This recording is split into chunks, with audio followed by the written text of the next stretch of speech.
Hey viewers, welcome back to the person computer show.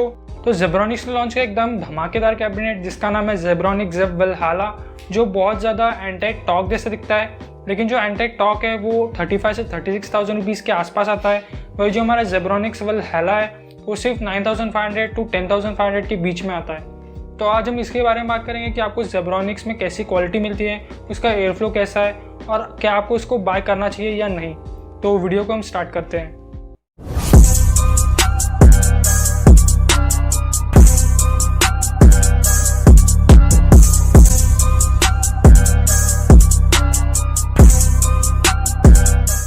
तो सबसे पहले बात कर लेते हैं एयर फ्लो की। तो इस कैबिनेट में आपको 6 120 mm के ARG फैंस इंस्टॉल मिलते हैं, 2 फ्रंट, 2 रियर और 2 टॉप पे।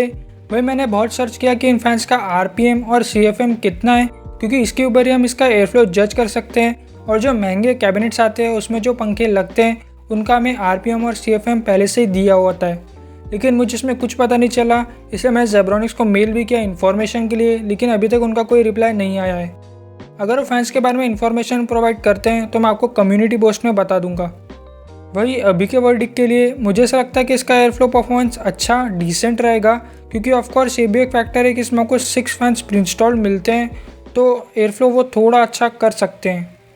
अब आते हैं एक्सपांशन स्लॉट्स पे। तो इसमें आप सिर्फ 2 SSD और 1 HDD लगा सकते हो मेरे हिसाब से, क्योंकि इसकी जो ब्रांडिंग इमेज है उस पर 2 SSD और 1 HDD ऐसा लिखा हुआ है, जिसका मतलब होता है कि इसमें आप एक समय पे 2 SSD लगा सकते हो या फिर 1 HDD, दोनों एक साथ नहीं। वही बैक साइड पैनल पे आप इसमें एक और SSD लगा सकते हो। वही बात की जाए कैबिनेट के अंदर की जगह की, तो इसमें आप 170 mm हाइट तक का ऊंचा CPU कूलर लगा सकते हो। वही मैक्सिमम GPU साइज है 285 mm की, जो मेरे हिसाब से थोड़ी कम है, क्योंकि अगर आप इसमें 3090 जैसा कार्ड लगाओगे तो वो इसमें नहीं लगेगा, क्योंकि उसकी लेंथ है 313 mm। लेकिन 3080 Ti, 3080 और इसके नीचे आने वाले कार्ड इसमें आराम से लग जाएंगे, क्योंकि उनकी जो लेंथ है वो 285 mm है या फिर उससे कम है। सिर्फ 3090 एक ऐसा कार्ड है जो इस कैबिनेट में नहीं लगेगा। जेब्रॉनिक्स ने फिर से पूरी इन्फॉर्मेशन शेयर नहीं की है, हमें सिर्फ अमेजोन का टाइटल में AIO लिखा हुआ दिखता है, लेकिन ये नहीं बताया गया कि कितने mm का रेडिएटर वाला AIO इसमें लग सकता है। मैंने इसके ऊपर भी सर्च करने की कोशिश की, लेकिन मुझे इसके बारे में कुछ पता नहीं चला। तो मेरे हिसाब से मुझे ऐसा लगता है कि शायद हम इसमें टॉप पे और फ्रंट पे 240 mm का रेडिएटर वाला AIO लगा सकते हैं, क्योंकि टॉप और फ्रंट पे 120 mm के 2 फैंस पहले से लगे हुए हैं। मतलब टोटल 240 mm का स्पेस है ऊपर और फ्रंट पे, तो शायद यहाँ पे आप 240 mm का रेडिएटर लगा सकते हो। इसमें आपको PSU स्लॉट भी नहीं मिलता, आपको PSU लोअर फ्रंट पे रखना पड़ता है, जिसके कुछ कॉन्स है जिसको हम आगे डिस्कस करेंगे। अब आते हैं इसकी क्वालिटी पर। ऑफकोर्स ये कैबिनेट मेरे पास फिजिकली नहीं है, इसलिए मैंने इसके क्वालिटी के रिव्यूज़ पढ़े हैं, और हर एक रिव्यू में लोग ये कह रहे हैं कि इसकी quality is not up to the price. मतलब इसकी क्वालिटी प्राइस के मुताबिक अच्छी नहीं है, तो क्वालिटी और अच्छी हो सकती थी। इसके फ्रंट IO पैनल पर आपको एक पावर बटन, एक रिस्टार्ट बटन और एक ही USB 3.2 का जैक मिलता है। मेरे हिसाब से 2 रहने चाहिए थे, लेकिन इसमें एक ही है। तो अब आते हैं इसके प्रोस की तरफ। तो पहला प्रो है कि इसमें आपको बहुत अच्छी और एग्रेसिव डिज़ाइन दी जाती है, वो भी बजट में, जो मुझे पर्सनली बहुत पसंद आई है।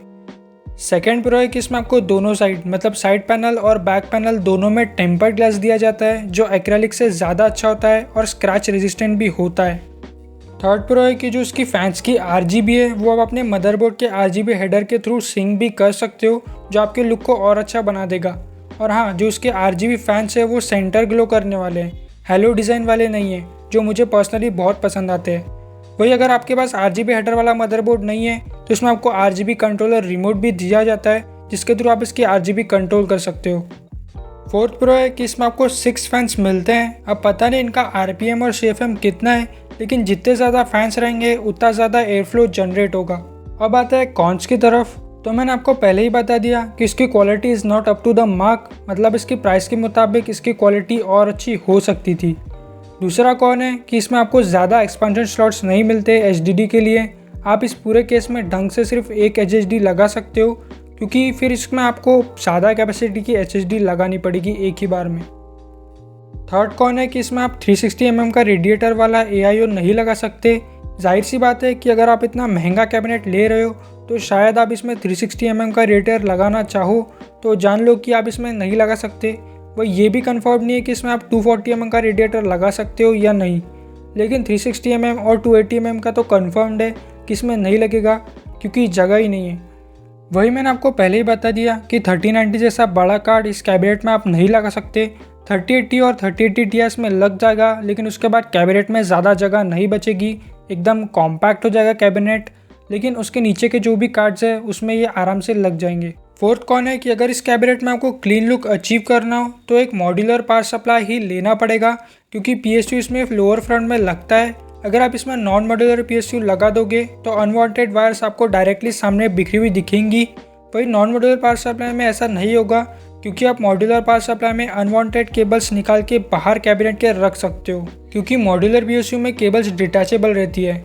वही इस कैबिनेट को लेने के पहले ये सुन लीजिए कि आपको अच्छा केबल मैनेजमेंट आना चाहिए, क्योंकि इस कैबिनेट का बैक पैनल टेम्पर्ड ग्लास का है, मतलब पूरा ट्रांसपेरेंट है। तो अगर किसी ने आपका कैबिनेट पीछे से देख लिया और अगर आपने केबल मैनेजमेंट अच्छे से नहीं किया है तो कैबिनेट सामने से तो बहुत अच्छा दिखेगा, वही पीछे से पूरा कबाड़ा रहेगा।